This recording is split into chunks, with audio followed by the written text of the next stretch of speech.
안녕하세요. 돈이 되는 5분 이야기 도노야의 김기정입니다. 기회의 신 카이로스를 보신 적 있나요? 기회의 신은 앞머리카락은 무성하지만 그리고 길죠. 그런데 뒷머리는 대머리라고 합니다. 그리고 언제고 빨리 달아날 수 있도록 발에는 날개가 잡혀 있는 것이죠. 이 말은 기회가 앞에 왔을 때는 잡기 쉽지만 일단 뒤로 돌아왔으면 대머리이기 때문에 잡을 수 없다는 얘기죠. 그만큼 한 번 놓쳐버린 기회는 다시 잡기는 어렵다는 뜻입니다.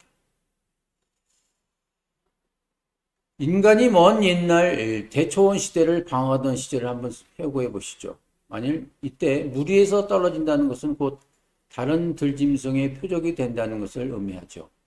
물 위에서 벗어나는 것은 죽음으로 이어지기 십상이겠죠. 동물의 세계에서도요, 맹수인 사자라 할지라도 결코 물 위에 속해져 있지 않으면 얼룩말을 공격할 수가 없답니다. 그 대신 물 위에서 떨어져 있는 사자는 도리어 다른 동물의 먹잇감이 되고 있는 거죠. 동물이나 인간도 이와 마찬가지 아닌가 이렇게 보고 있습니다. 우리는 물 위에 속해 있을 때 심리적 안정감을 얻고 생존의 보장을 받을 수 있는 것이죠. 바로 생존에 유리하게 진화되었던 집단 본능은 우리 현대 발명품인 주식장은 맞지 않습니다. 왜냐하면요, 주식 투자란 모든 사람을 다 행복하게 하는 것이 아니라 99%는 불행하고 1%가 행복하게 만들죠. 쉽게 말해서 남들이 높다고 봤을 때 그때를 팔고 그리고 남들이 버릴 때 사서, 쉽게 말해서 싸게 사서 비싸게 팔을 때 수익이 나야 되는 거죠. 그래서 주식시장이 그렇게 많이 올라도 이익 났다던 사람은 상당 폭이 작은 거죠. 왜냐하면 인간은 손실에 대한 위험이 있기 때문에 쌌다, 싸졌다, 그리고 매도한다 할 경우에는 앞다투어 팔죠. 그러나 실제로는 자신이 그 주가의 주식 기업의 가치보다도 더욱더 헐값에 팔고 있는 것이죠.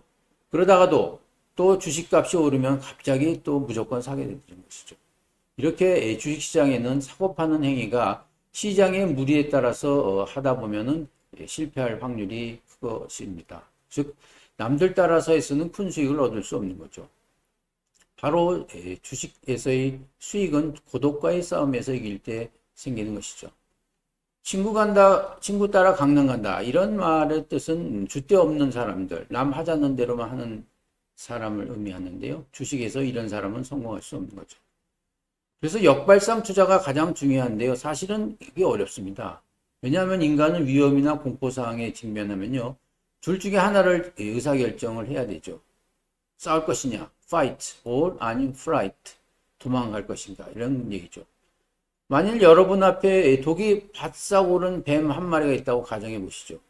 그런데 그 자리에서 뱀의 독이 어떤 종류인지 고민하는 사람은 아무도 없을 것이죠. 대부분 도망치겠죠. 물론 일부는 싸움을 하겠지만 말이죠. 사람은 위험이나 공포를 만나면 대개 도망을 치게 됩니다. 그것이 생존에 유리하기 때문이죠.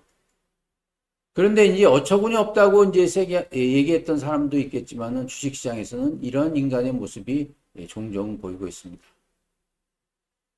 주가가 폭락하는 공포 상황이 오면 사람들은 싸우지 않고 도망을 가듯이 주가를 내다 팔죠. 그 대신 이 주가가 오르면은 펀드로 자금이 계속 강화돼서 높은 가격으로 사게 됩니다. 그러다가 폭락이 되면 판매를 하게 되죠. 그러면 주식을 팔아야 돼요. 그렇게 되고 또 계속 주식이 팔면 팔는 것으로 계속해서 더 떨어지는 거죠. 그래서 템플턴경 같은 경우는 2차 대전 시에 남들이 싸게 팔아버린 주식을 몽땅 사서 전쟁이 끝나고 나서 큰 돈을 벌게 됐죠. 결국 큰 돈은 이런 위기 상황에서 오지 않나 이렇게 보고 있습니다. 그래서 우리가 평소 낮은 가격에 사고 싶은 그리고 좋은 기업들을 항상 리스트를 가지고 있어서 그 가격이 됐을 때 그리고 시장이 붕괴됐을 때 언제 시장이 좋아질지 턴어라운드 할 때 그때 사는 그러한 습관을 가지고 있어야 됩니다. 세계를 주름잡은 위인들 가운데 일찍이 이러한 역설적인 매력을 알아낸 사람이 적지 않는데요. 그 중에 대표적인 분이 2차 세계대전을 이끈 윈스턴 처칠 수상을 생각납니다. 낙관주의자는 위기 속에서 기회를 보고 비관주의자는 기회 속에서 위기를 본다. 즉 위기 속에 숨은 기회가 있다라는 것이죠. 그는 전쟁으로 지친 국민들을 독려했습니다. 역사는 위험과 기회를 만들어내는 수많은 위기의 반복의 역사입니다. 그러나 때로는 위기는 곧 기회의 전조인 것이 사실이죠. 바로 위기의 역설입니다. 앞으로 어떻게 될지 모르겠지만 버블이나 붕괴가 왔을 때 평소 좋은 기억을 준비해뒀다, 공부해뒀다가 싸게 사는 것이 최고의 투자가 아닌가 생각됩니다. 감사합니다.